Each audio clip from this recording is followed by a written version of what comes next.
Hello everybody, welcome back to Too Good Media. And today we're going to make the coding for our game. Last time we left off, ooh, it's laggy on the preview.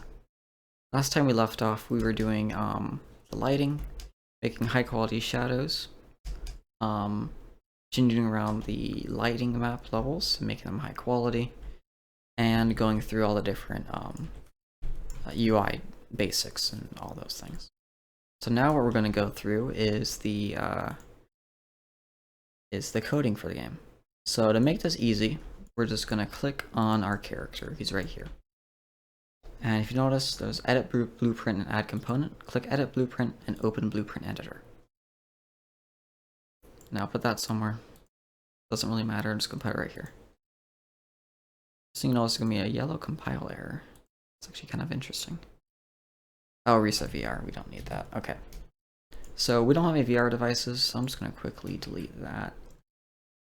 And so first thing we're going to learn is to delete code. I know it sounds like an odd thing to learn first, but it's annoying me that there's spawn projectiles here. So to delete it, just select it by clicking and dragging. Actually, only select it though. And then just click the delete button. Now if you compile, everything will be good. And we'll just get straight into it.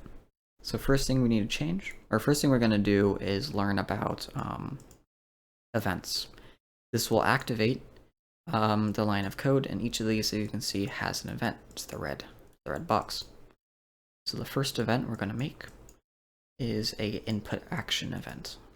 So if you remember, we made a crouch button. So we just type in crouch. You notice input action events, crouch, click that. Now you have pressed and released. And for now, we're not going to do anything with that. We just want to have that out. And if we right click and we go to add event, you notice there's a bunch of them here, right? So like begin play, that's pretty helpful.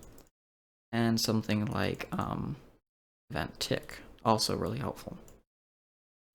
So we have all three of those out for now. And what happens to the event begin play is that when the game starts, this gets triggered. And that's the only time it'll get triggered is when it starts, or when the map starts. Event tick only gets triggered every single tick of the game, which is about every 0.02 or 0.01 seconds. 0.01 seconds. If I'm not mistaken. Just from previous trials and errors and stuff like that. So we're actually, my favorite thing to use really is event tick. You can do some pretty cool stuff with this. Well, let's start off with event begin play. So it's going to drag that out. And the next, so we're just going to keep that there. We'll delete the other two.